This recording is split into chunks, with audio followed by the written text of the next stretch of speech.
Rebecca Felber here. I'm so glad you've joined me for another mock class video, and I want you to be sure to subscribe because my video coming out next is also about the mock class, and I want you to be able to ace it. So subscribe and hit the bell icon so you don't miss that notification. If you are just now looking into taking the mock class with VIPKID, or if they've asked you to take it for the second or third time, this video is for you. It's packed full of information, and it also comes with a freebie. So be sure to get the freebie down in the description box below.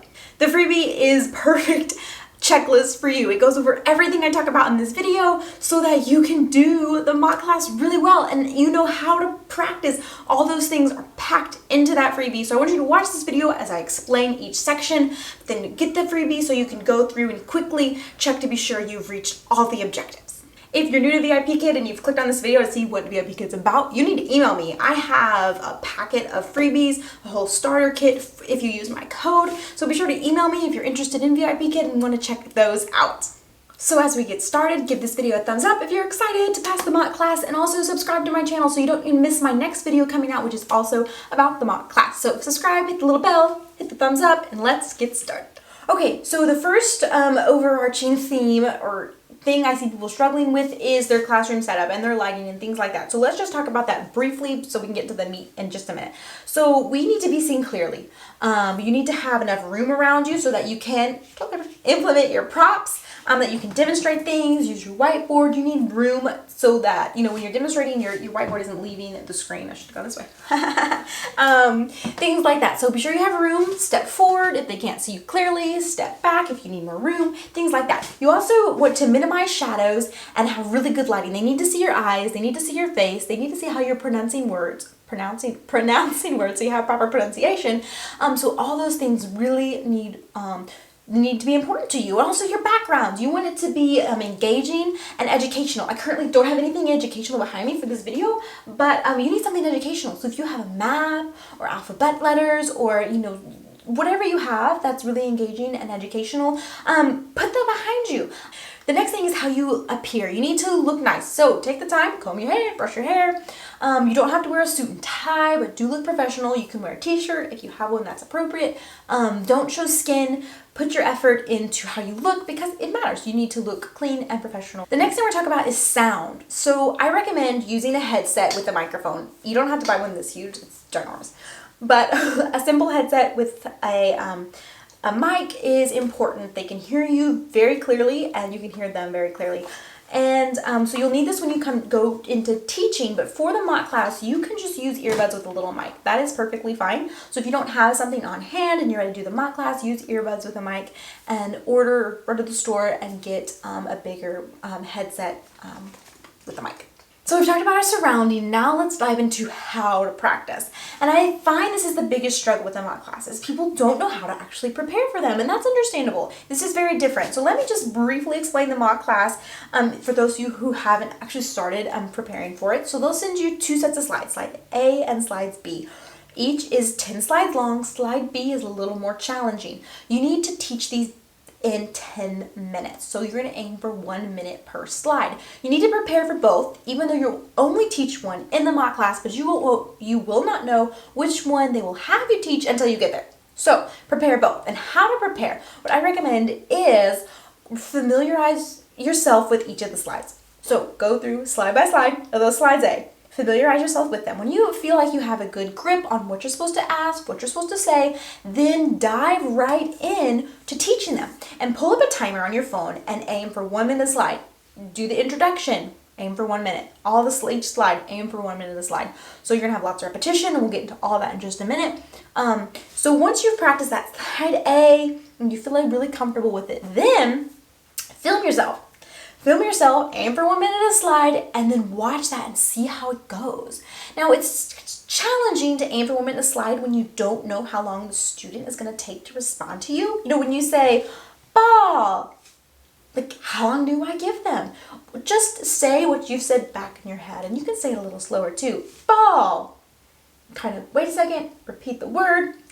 Ball, and go from there. So that'll help you kind of gear toward how long that student will take. And so shoot for 1 minute a slide, and give yourself grace though if the student's a little slower than you thought or a little faster than you thought. If they're very fast, you might have to do more repetition, things like that to extend that slide to be a full minute.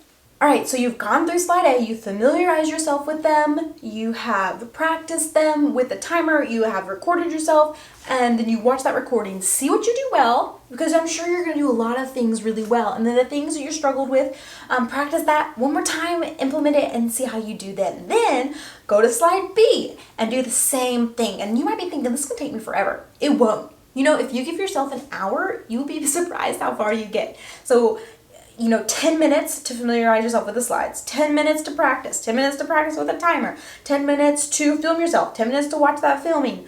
That's not going to take you long. That's not even going to take you an hour. And so give yourself an hour or two and see how it goes. And if you're still not happy, well, come back again in a little while, and the next day, take a break, do it 10 minutes later, I don't know, and practice it again, because it really should only take you about an hour or two of really focused practicing. So don't feel like it's going to consume your whole day. Practice bit by bit and section by section. Go through those slides to till you understand them and what they're asking of you. Then go through them again with a timer, then film yourself, then watch that and improve based on how you do. This is the best way to prepare for it. Okay, now we're going to go into some nitty-gritty teaching techniques, and then at the end of the techniques, I'm going to go into some expectations VIPKID has, like clearly for mock classes, like things you must do. So it's a list here, and remember, you can print out my freebie in the description so you don't have to write all this down, because it's all on there. Okay, the first thing to keep in mind is keep your pacing slow and steady. You cannot talk as fast as I'm talking in this video. These children are learning English as a second language. When you teach them a word, ball, they hear that English, process it, like change it to Chinese, and process it back to English, and then speak it. It's going to take them a while. It's not super fast, so we need to be slow and speak clearly so they can hear us and understand us well, so that they can repeat correctly and move on from there. And also, we need to keep our language simple. We want the classes to be 50% us speaking, 50% them speaking. We're not going to say, this is a red ball. That's way too many words for someone who's new to English. So we could say, the ball is red. That's far more appropriate. You understand? Keep it simple. We want them to understand and be speaking 50% back to us from what we're saying. Correction. And correction is hard, and the mock mentor will mess up because they want to see how you correct. I recommend you keep a smile like plastered on your face the whole time. Because you say ball and they say doll back to you, keep going. You don't need to be stunned and surprised. These students are gonna mess up. They're learning a second language, for goodness sake. So you just reinforce the word. Ball. You could do it a little slower, emphasis on how your mouth's moving for the word, things like that. But keep it positive. Ball. And they say doll. All. All. Like that. You want to correct them. You want to keep it positive. You want to encourage them. And when they get it right, ball. Ball. You celebrate. Yay! Whoop, ball. That sort of thing. Repetition, repetition, repetition. VIPKID is looking for you to repeat new words and new sentences at least 2 times. So when you have a new word, ball, you're going to need to repeat it again. A new sentence, this is a ball. That's a long one. The ball is red. You're going to have to repeat it again. And this might sound like the most boring thing in the world, but there's ways to mix it up. And that brings me into my next tip, making the repetition fun. So that's when we use our props, our 3D and 2D. You're going to need both. So get some printables, find things around the house, little handy thing like even my toilet paper roll. I use this for a lot of things, and I'll show you here. So I'm going to mix up white. Then I can circle it on the screen, circle the word white, and they can see. I can pull up another prop, white, sort of thing. And then there's so many, you don't have to buy a ton of props. They can use your creativity. You have white and brown. I have circle. I have hollow. It could be a microphone. It's dry erasers. It's easy to use props in so many different ways. So don't feel like you have to buy a ton of stuff to be able to implement 2D and 3D props in all of your lessons. But you will be surprised how many things you can use in so many different ways. This is a crab, this is a sea creature, this is red, this is claws, these are legs, this is crawl. It smiles. There's so many different things you can do. You look at this part of it, oval, that sort of thing. So you can really think outside the box and implement these well. So when implementing them, to make it more fun, to build on that repetition, you can interact with them. So if I use Meg and Mike, and I say he, or she, they, I can move my props. When I'm teaching ball, I can throw a ball. I can show it to them. I don't have to keep it stiff. You don't have to keep it right here. You know, square, you know, square. Like, make it come alive. Oh, that's a rectangle. Whoop, don't do that. Square. You can make it interactive and make it fun. And when you do this, you'll find it's actually more fun for yourself and it'll be more fun for the student. So get out of this stance where you have to stand right here and move, interact, make it more engaging. All right, this is a little nitty gritty. When you get to the classroom where you're doing your mock class, there will be 5 stars up in the left-hand corner. And you need to give at least one of those stars during your mock class. You just click on it and it'll show up big for the student, even though you will not see that on your side. But that star will it'll be gray and it will turn yellow or gold or whatever when you give it to them. So when I recommend giving it to them is when you give them an award. So if you're using an award like the candy jar, like this, and if you're my referral, I have sent you, or I will send you, a reward system, but you can use the reward on the slide. Now, if you haven't looked at the slides yet, bear with me. If you have, you might know what I'm talking about. There's the introduction slide, then the next slide is the reward slide.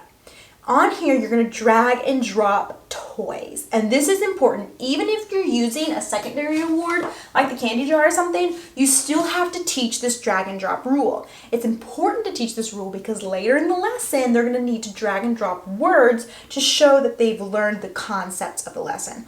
So here you're going to teach them, and while you're teaching this reward, what you're doing is you've just started the class, you're building rapport, you're getting to know them, it's fun for them, it's interactive, it's engaging for them. So it's really important that you actually teach this. So what I do is I show with my hand, drag and drop with my hand, and then on the screen with my mouse, I am clicking on the toy, the ship or whatever it is, and putting it in the grocery cart and it disappears. And they should catch on really quickly because they see it move. If they don't, demonstrate it again. Drag and drop. Toys! You need to teach this to them, even if you're not using it as a reward. I recommend giving that star when you teach them this. After they learn the concept and they drag and drop, good job! Star! Click that star, and that's all you have to do in the mock class is the 1 star. But I recommend every time you give them an award, if you give them a piece of candy, give them another star. It's a good habit. I do that now. I give the stars in the class when I give an award. Now, if you want to use the award on the page, in the bottom left-hand corner, there's a little arrow. When you're in the class, you can click on the little arrow and it'll take you to the reward slide. And then from the reward slide, you can click the arrow again and it'll take you back to the classroom. Actually, when you're on the slide later in the class, it will be like a little gift box. But when you're on the reward slide, it will be a little arrow to take you back to the last slide you were on. Whew, okay, when you see that slide, when you pull it up, you will know exactly what I'm talking about. And you'll see, okay, drag and drop, and then when you get to the classroom, you'll see the stars. Okay, give a star. After I teach this, they're looking for you to give at least 1 star. The last thing is the extend slide. So in the top right corner, the majority of the slides, you'll see like an A for apply, or I for introduce a word, or P for practice, and A for apply. On the very last slide before the goodbye slide, there will be an E. This stands for extend. Here we're extending the lesson. And I've seen with a lot of my referrals, they don't exactly know where to take this. So what I recommend doing is building on the lesson. So if the lesson was about toys and there's a ball in the picture, you could circle the ball and talk about the color. If it was yellow, circle it yellow, emphasize that. You could review parts of the lesson, like throw. She throws the ball. Ooh. Or you could teach a new word like catch. She catches the ball. And that's kind of hard, but you want it to be applicable to the lesson. You want it to reinforce what you've taught in the lesson. So don't feel like you have to go off on some kind of tangent or teach something really complicated. Keep it simple and keep it related to the lesson, and use the picture, circle on the picture, show them so that they can see and understand with minimal language. All right, so that's how you extend on those last slides. Keep it simple, keep it to the lesson, keep it fun, demonstrate so they're sure to understand. Whew. There we have it. We've run through so many things, and I hope your mind's not exploding with all that information I just dumped on you, but I know you're capable of applying all of this, and that's why I created the checklist for you. So be sure to go to the description box and snag that checklist so that you can quickly and easily apply all these things without sweating or stressing. I know you can do it 1 step at a time, practicing it 1 time at a time, 1 set of slides at a time. I know you can do it, and I'm here cheering you on. So leave me a comment if you have any questions, or if you need some encouragement, leave me a comment. I'll encourage you. All right, cheering you on. I'll see you next time.